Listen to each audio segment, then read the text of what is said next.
Well, good morning. Good to see all of you. If you have your Bibles and you'd like to follow along, we're going to be in Luke chapter 12. There's also a Bible beneath the chair in front of you or near you, and you can follow along with that or on your device as well. It's good to see all of you at the beginning of this new year as we continue our, I was going to say march through the book of Luke, but at this point it kind of feels like a slow belly crawl, doesn't it? I have on my computer, I have all the files for the Gospel of Luke, and we started this in 2022, and now we're in 2024, and we're not going to finish this year. So we're going to be here a while. It's kind of nice, though, to kind of know what's coming, know what's coming up. But with that said, Luke chapter 12, I begin reading in verse 54. Jesus said to the crowd, "When you see a cloud rising in the west, immediately you say, 'It's going to rain,' and it does. And when the south wind blows, you say, 'It's going to be hot,' and it is. Hypocrites! You know how to interpret the appearance of the earth and sky. How is it that you don't know how to interpret this present moment or this present time? Why don't you judge for yourselves what is right? As you are going with your adversary to the magistrate, try hard to be reconciled on the way, or your adversary may drag you off to the judge, and the judge turn you over to the officer, and the officer throw you into prison. I tell you, you will not get out until you have paid the last penny."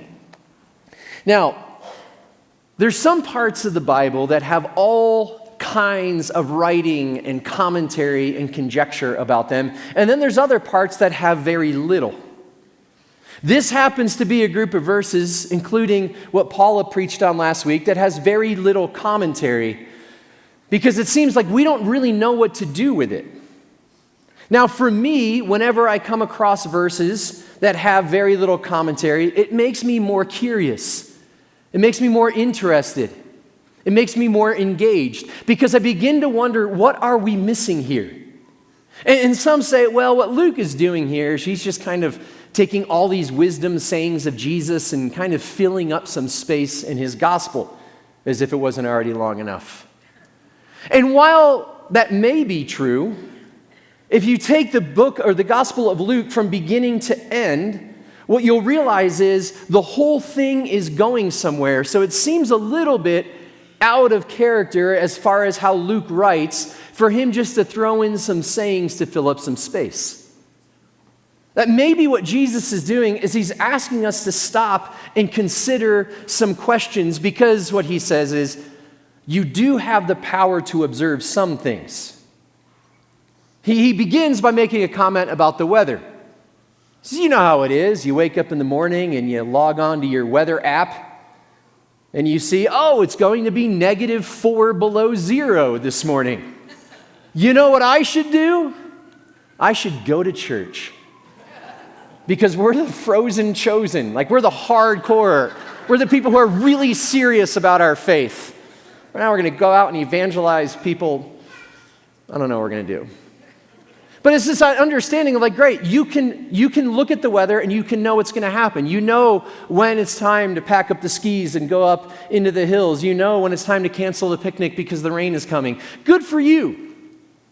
But here's what you don't seem to pick up on, he says. You don't seem to understand the present moment, this very time we're living in.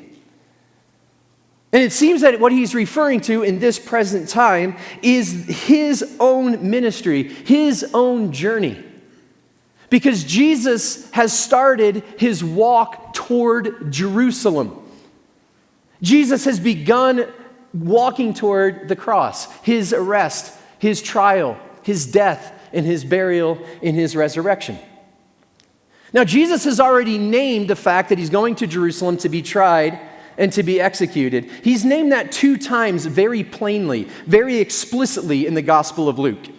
And even when he names it explicitly, his followers and the crowds don't seem to know what's going on.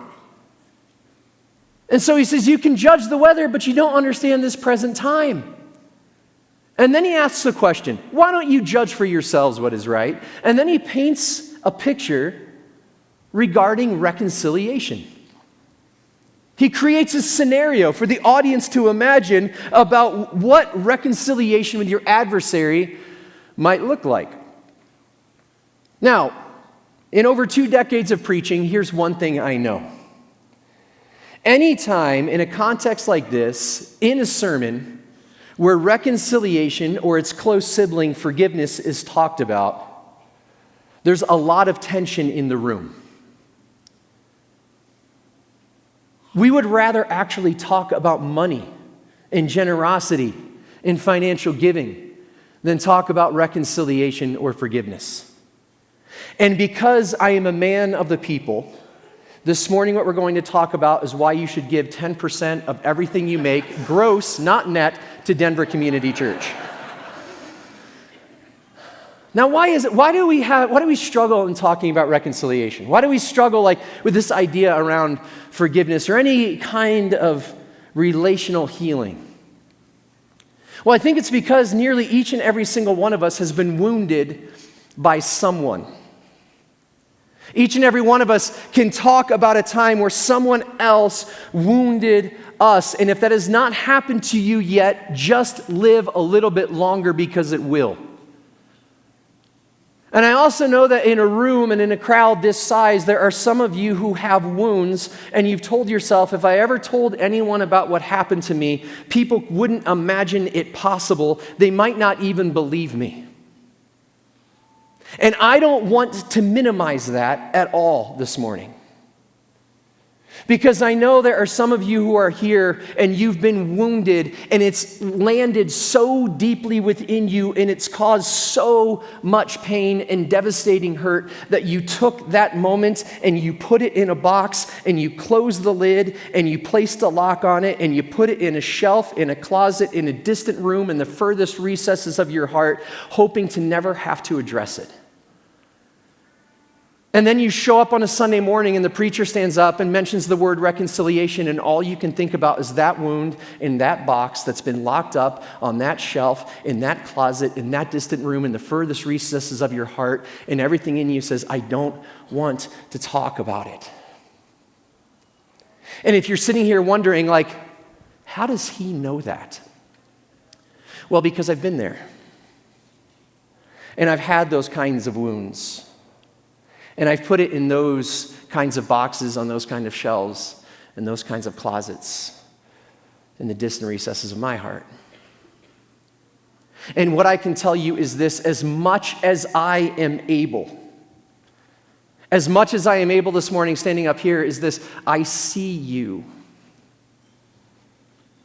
And I can tell you this morning is not about me telling you all of the reasons why you must go and be reconciled to the person who's wounded you. Because what that does is it takes the pain you're already experiencing and can actually add pain to it. What I can tell you this morning is that if you look around the room, there are other people here who've been wounded too. And one of the catchphrases, right, of our current cultural moment is the term safe place. I heard recently a safe place is not the absence of danger. A safe place is the presence of connection. And my encouragement is to look around this room, because what you are surrounded by, who you are surrounded by, are people who are about love and grace and healing. People whose hearts break with you and for you wherever you find yourself in this present moment. And let me make a disclaimer about this morning. This is not going to be like 3 steps toward a reconciled relationship, because I'm fully aware that some relationships may never be reconciled in this life. Rather, what I want to do as I look at Jesus' words is simply observe all of us have the power to read the signs. All of us have the power to understand what's happening. And so I simply want to ask a question. And just like Jesus did, I want to paint a picture or paint a scenario. And I don't want to paint a picture about what it might be like for you to be reconciled to your adversary, because I think that might be too many steps down the road. I want us to paint a different picture. I want us to imagine something different. I want to ask what Jesus did. Why don't you judge for yourselves what is right? And here's what I want us to imagine. This is the picture I hope to paint this morning. And here's the question that I want to fuel our imagination. Next slide. What if God longs for the reconciliation of all things? Not what if you do, or what if I do, or if this should be, like this is what we're going to preach toward. But what if God longs for the reconciliation of all things? Now you might be like, of course God longs for the reconciliation of all things. I mean, we're churchgoers. We're here. It's -4 out, and we showed up. And I mean, like, there's verses in the Bible somewhere about this kind of thing. And there's, like, theology that someone wrote that I'm sure is compelling that proves that God longs for reconciliation. And you know what? Jesus, like, he talked about this. That guy definitely, like, he was all for reconciliation. And we're Christians. Like, yes, why would you actually even have to ask us to imagine if this is possible, or paint some kind of picture about it, or ask us to judge whether or not this is right? And I can understand the confusion, but I think there's a difference between knowing something at the level of bone and sinew and saying, I believe this to be true. I mean, we can say we believe anything to be true. Like, I believe the University of Colorado football team is going to be really good next year. Okay, you keep believing that. Versus, I know the University of Michigan football team is the national champion. That's right. Hail to the victor, because that's a very gospel-oriented song. You can say anything, oh, I believe this, but here's what I know. Whatever we really believe to be true is not heard by the words that come out of our mouth, but is actually heard by the way that we live day in and day out. And let's consider for a moment the way that we live in our world in this present moment. Let's observe, if you will, this present time, as Jesus said. I don't know how many of you pay attention to the news, but it's an absolute dumpster fire, isn't it? And depending on which outlet you subscribe to or pay attention to, that tells you in different ways why the world is a dumpster fire. One of the things that I do, I'm not kidding, I actually do this. Anytime I read an article online, I go to what I believe is the opposite news outlet of whatever article I'm reading. So every day I log on to CNN.com, and then I log on to FoxNews.com. And I have to imagine myself that someone out there who's created an algorithm is going, I don't know what's wrong with this person. But it's fascinating, like whatever you read, or whoever you read, what you begin to do is to say this, oh, they're the problem.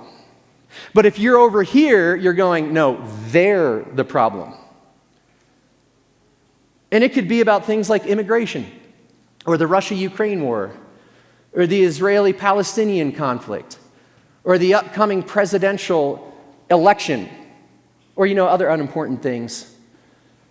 Whatever it is, you read it, and what you realize is like these are polarizing viewpoints. And it's not just giving us information, it's telling us why they are wrong. And the underlying message is this: if they were more like us or completely out of the picture, the world would be a better place. And you know why they do that, don't you? Because we can't get enough of it. We can say, of course we believe in a God who's all about reconciliation. We're Christians. But then we log on the news and we read and we read and we read and we read. What about film and movies? You ever watched a film with a villain in it? What's Hollywood's solution for every villain who's ever lived in every film? Well, it's an equation. Depending on how evil they are, that depends on how excruciating their death is going to be. And typically it's the hero, after they've been knocked down multiple times, that eventually gets to deliver the fatal blow. And when they do that, something in us goes, yes, we love it. And if we didn't love it, Hollywood, which has really tweaked exactly what we want to see, wouldn't keep doing it. It's just destruction. Not long ago, I was traveling, and I met someone at a meeting, and they said, oh, where are you from? I said, oh, I live in Denver, Colorado. They were like, oh, wow. I was like, yeah, it's beautiful out there. I love it. And they're like, no. Like, how does it feel to live in the state where the next civil war is going to begin? And I was like, is this how you begin every conversation?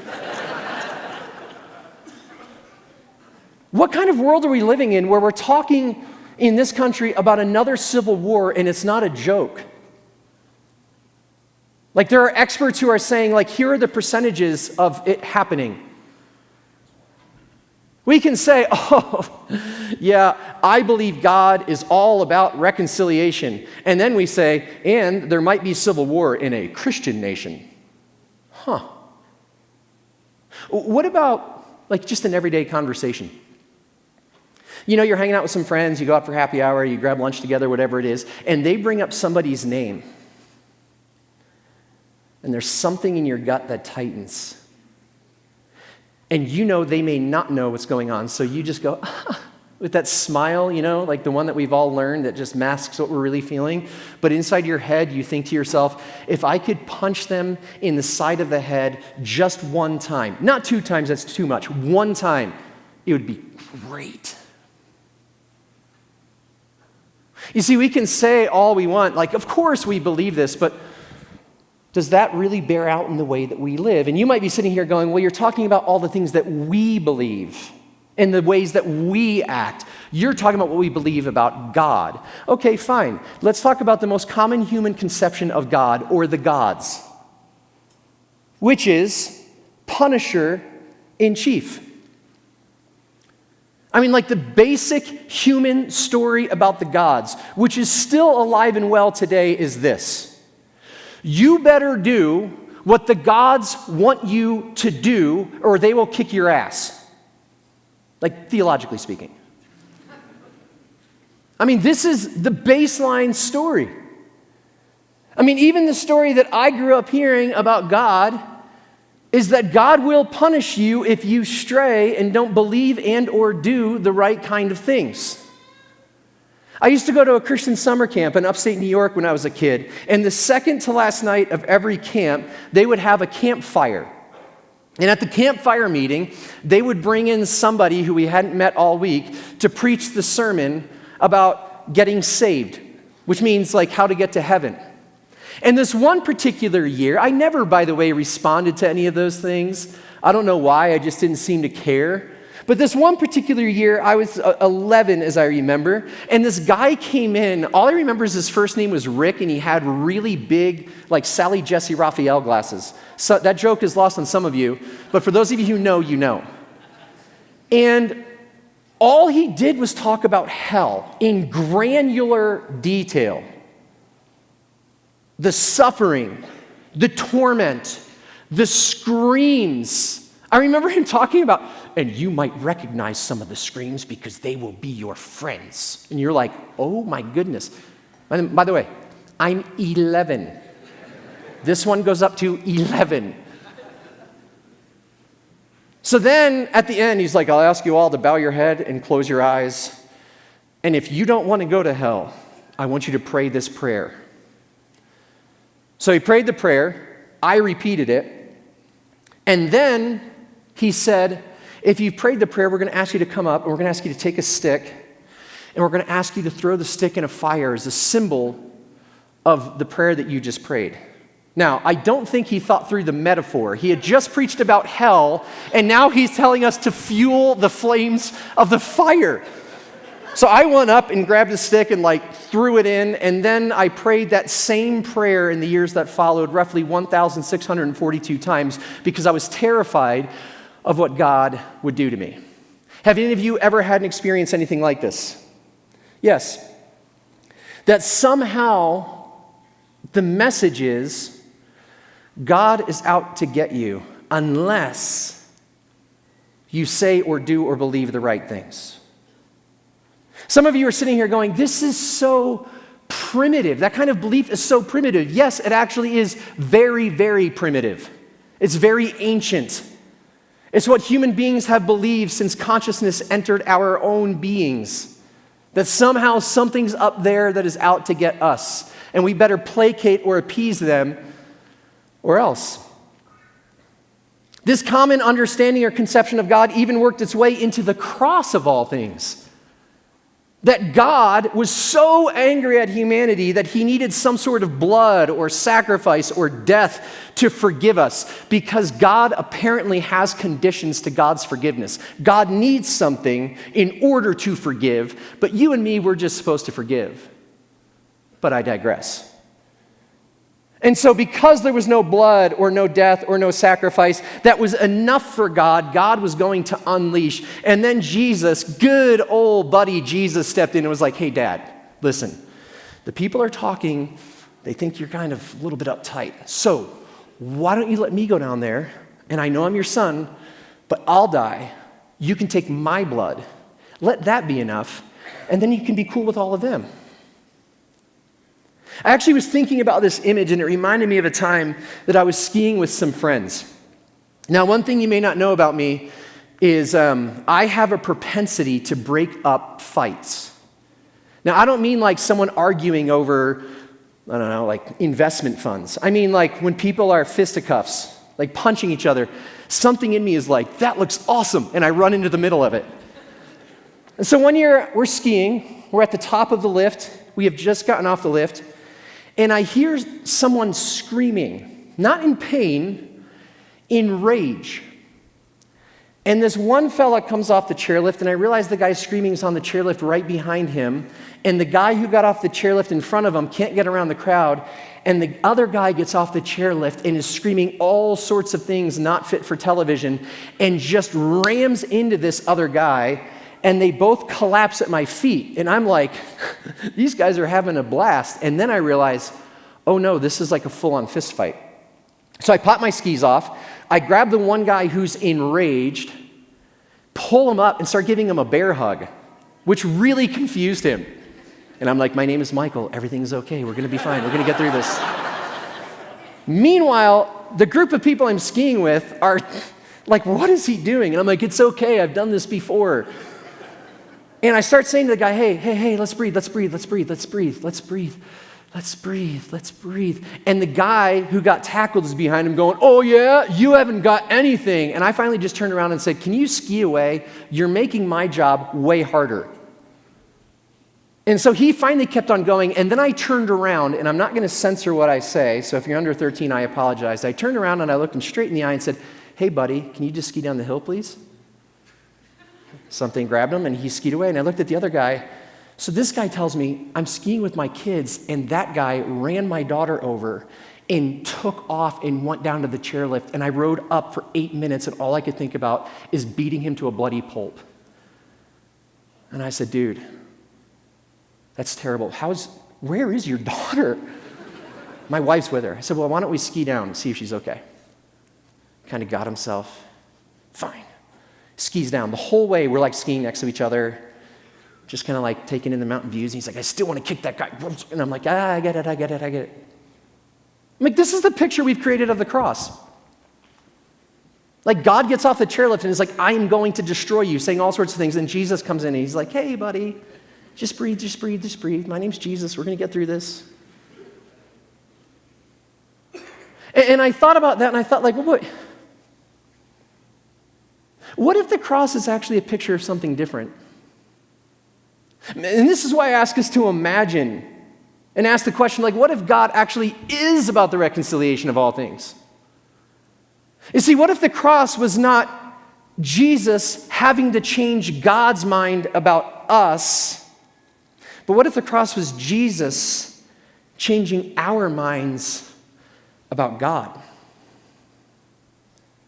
You see, if Jesus is the face of God, then if it's not true of Jesus, it's not true of God.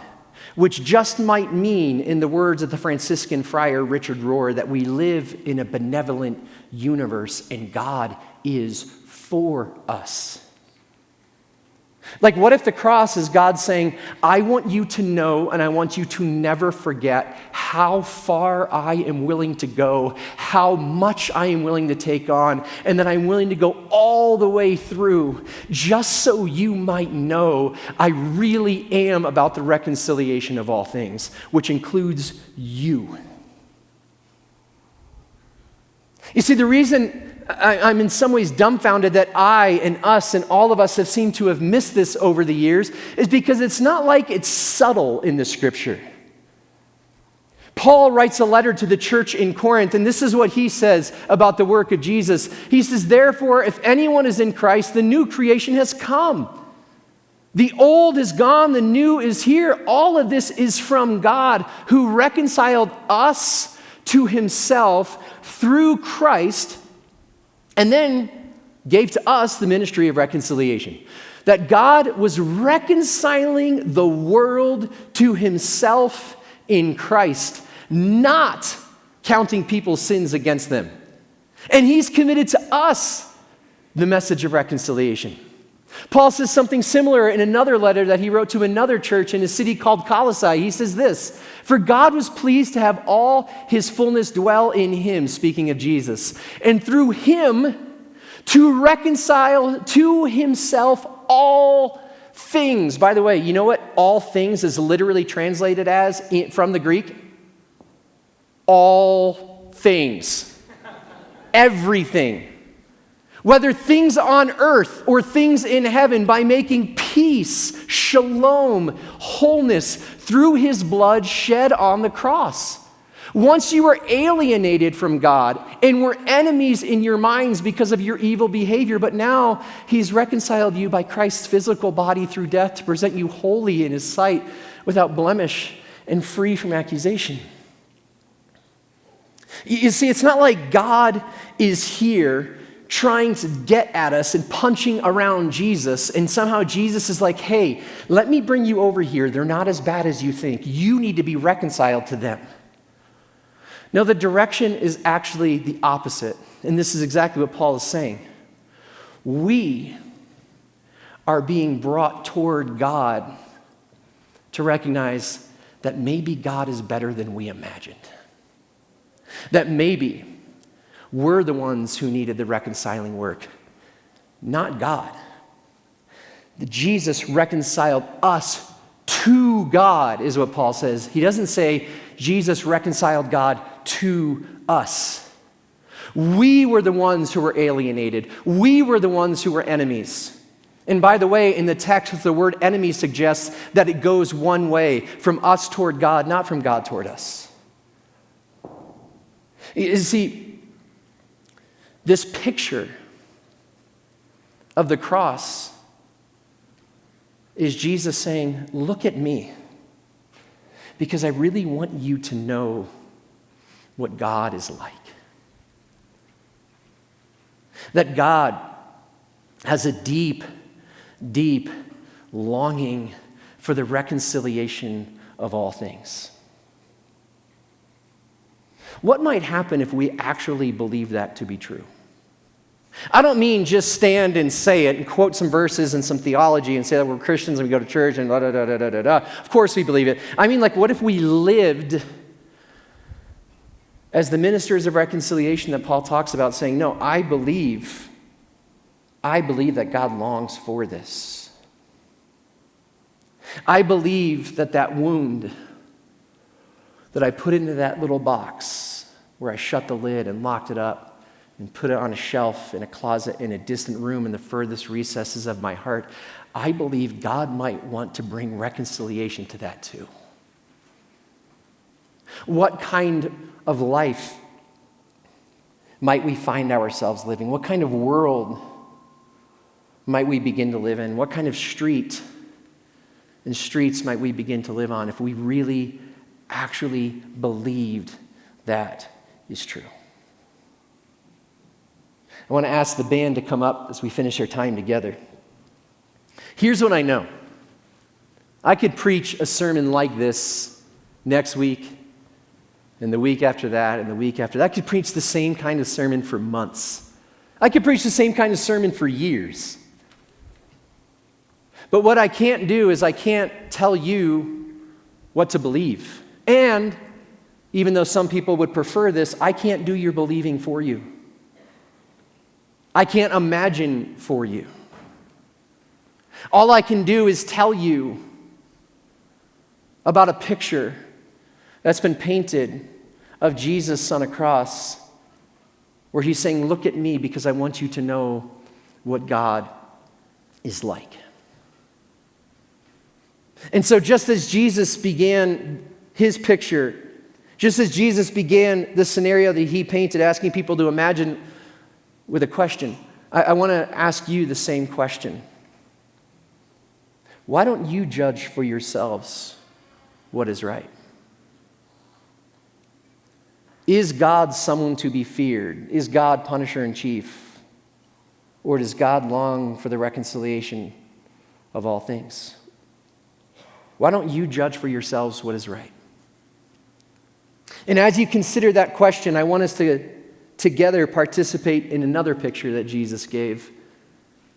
The Last Supper, communion, Eucharist, where he sat with his disciples and he took bread, and after he had given thanks, he broke it and gave it to them and said, this is my body, which is broken for you.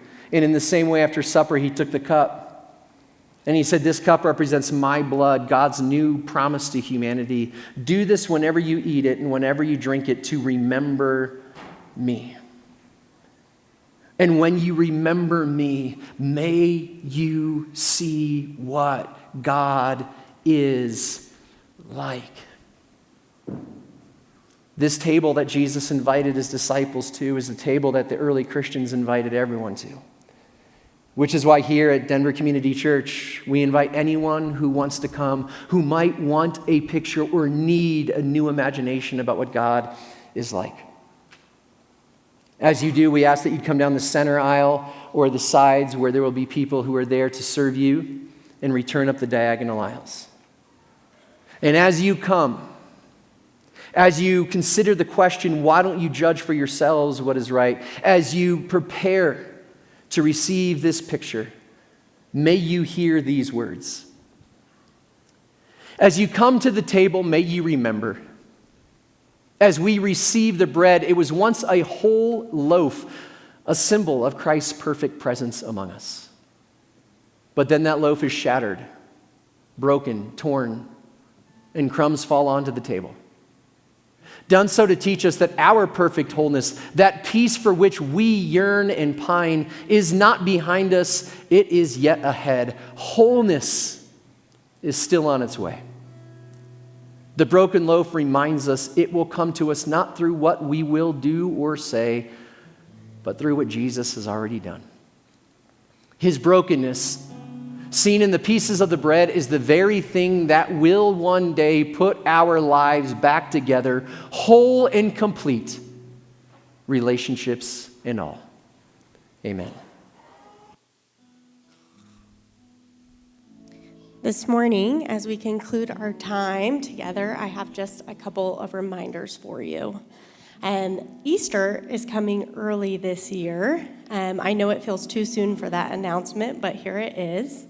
One of the things our community does every year is Lent groups. And this is just a time for us to reflect on the reconciliation of Christ, on what happened when Jesus died on the cross and when he rose again.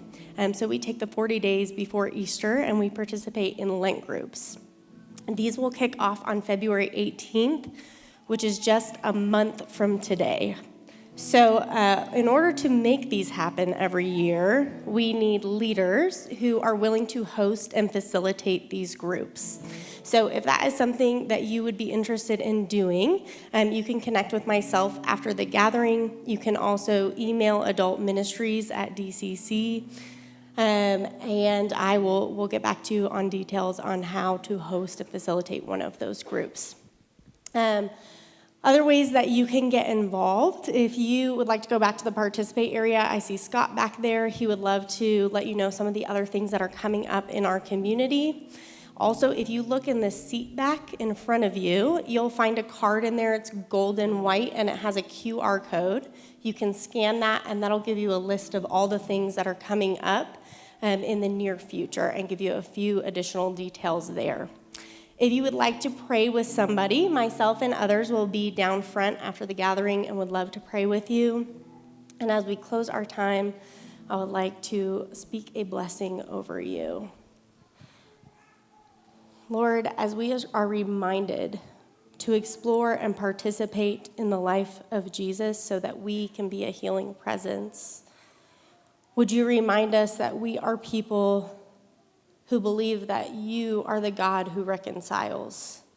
You are the God who would do anything at all costs to reconcile us back to himself. And Lord, would you make us the kind of people who live in that same way? That we would be people who live as reconcilers at all costs. Peace be with you.